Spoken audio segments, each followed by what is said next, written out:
आगरा शहर से, जिसका नाम था जहांगीर, यहाँ पहले सिकरी नाम का एक गांव हुआ करता था जो साल 1573 में गजरात जीतने के बाद अकबर ने इस गांव के नाम रखा था फतेहपुर सिकरी, और उन्होंने अपने जीत के उपलक्ष्य में बुलंद दरवाजा बनवाया जिसको बोला जाता है दूरव सीकरी, जो कि दुनिया का सबसे बड़ा दरवाजा हुआ करता था।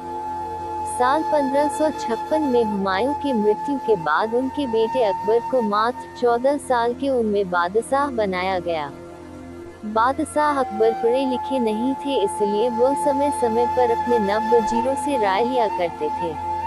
इस सामने वाली इमारत को बोला जाता है दीवाने खास। यहाँ बैठकर अकबर अपने मंत्रियों के साथ मीटिंग किया करते थे। यहाँ बीच के हिस्से में अकबर बैठते थे और चारों ओर बनी बालकनी में उनके नायब वजीर बैठा करते थे।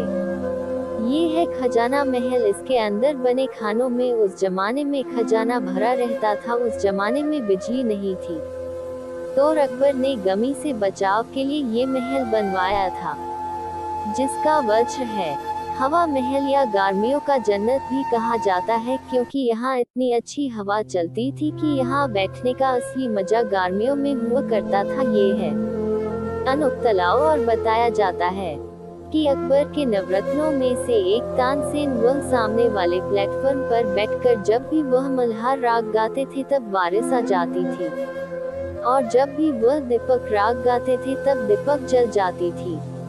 तो ये उस समय का एंटरटेनमेंट एरिया हुआ करता था।